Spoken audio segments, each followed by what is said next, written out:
Hi, welcome back to our channel, and we are going to describe the full hybrid pi model of the BJT. In our previous video tutorials, you will see the simplified low frequency model as shown to the left of the screen. So this is simplified low frequency hybrid pi BJT model in which we described it in the with respect to common emitter mode. And later, I took you to another tutorial video where we presented you how to build this circuit using circuit simulation software and simulate its behavior for the DC operating point and the transient simulation of it. So we saw that this equivalent circuit works as a small signal amplifier.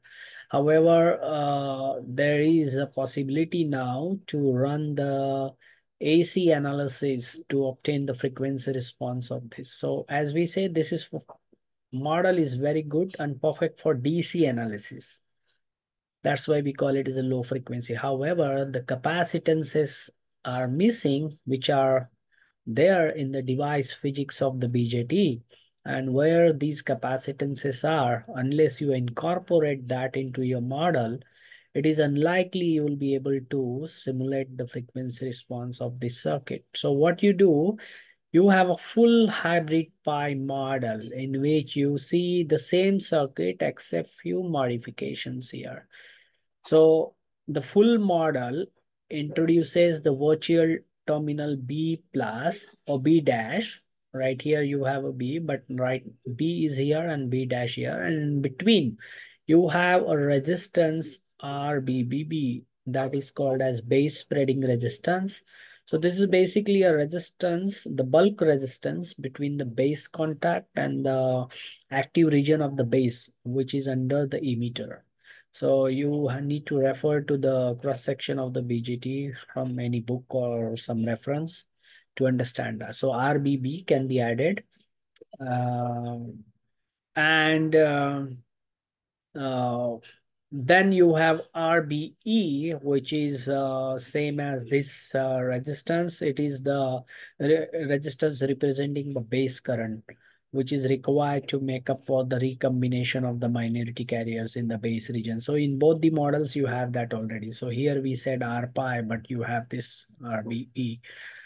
And then two important things. CE is the capacitance, diffusion capacitance, representing the minority carrier storage in the base.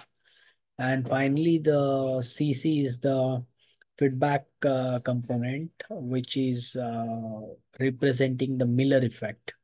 And RBC is the resistance, is also in the feedback that represents the early effect. Early effect is the effect of reverse biasing of the BJT, which is collected to base junction voltage that modulates the base width. Increasing the reverse bias increases the base width. So that actually this resistance models that early effect. So now you got this theory of this one, we know the formula and we have built the SPICE model in our earlier tutorial video. So don't forget to refer to that if you want to understand the behavior here. So I will take you to the SPICE model. Remember, this is the circuit. We are going to add the capacitances in order to simulate the AC response or obtain the frequency response. That is a Bode plot. So we'll see that. We'll not add this resistance and this resistance. So we'll just add the capacitances just to see the AC response. But maybe if you want, if you wish, you can add these values also. Okay. So we'll neglect the early effect. We'll neglect the bulk resistance also. So we'll just go back. So let me take you to my SPICE model here.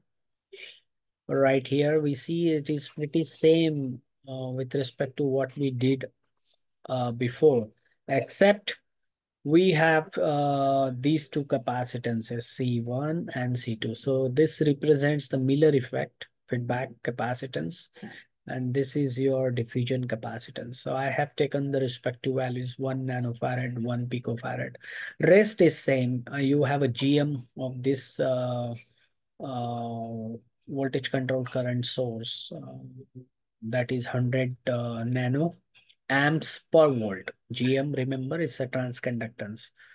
And then this current flows through this RO output impedance, develops a drop, which is we are going to plot. Now the gain of this circuit is 10.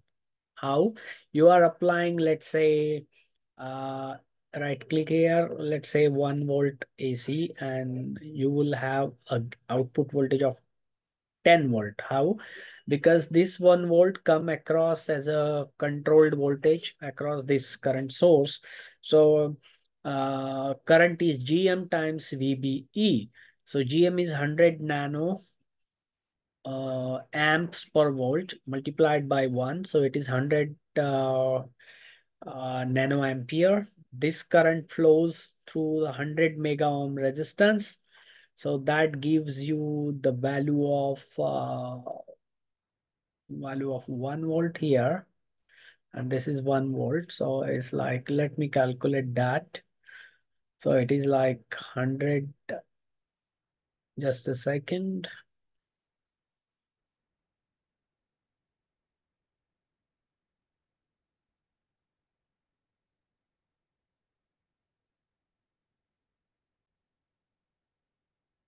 Right. So what we see here, you have this current that will be your 100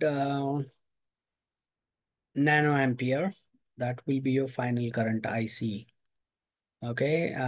This is the current, because IC is your GM times VBE, and GM is 100 nano amps per volt multiplied by 1 volt. So it comes out to be 100 nanoampere, or 10 to the power minus 9 amp, which flows with through this resistance RO, creating a drop PO. So VO would be IC times RO. Oh, no, no, no, no, no. Is GM times RO, and it has a value, it is a negative sign, it has a negative sign. So GM is 100 into 10 to the power minus 9 multiplied by 100 into 10 to the power 6. So it's approximately, oh no, exactly 10 volt.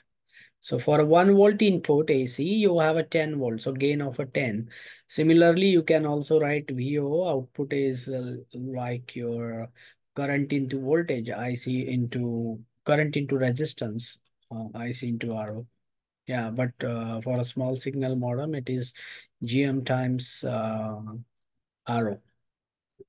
So you have like IC is 100 nano ampere multiplied by RO is 10 to the power 6. Again, it's the same as like 10 volt. So we'll see, for 1 volt, you have a output of 10 volts. So gain is about 20. So 20 log 10 is like, should be 0 dB, or how much, we'll see that. We'll see that in a moment. So what you do is, let me clear the drawing, and then let me take you to this simulation software again. So here we'll run the AC analysis. So right click, we have selected 1 volt AC amplitude. Okay. And then we need to run the AC analysis. So for that, edit simulation command, go to AC analysis, type of sweep decade, take, let's say, 1000 points, start frequency 1 hertz, and frequency, let's say 10 mega, and just click OK and run. Okay, simulation successful. Then on the schematic, click output, and it's 20 dB. Makes sense. Yeah.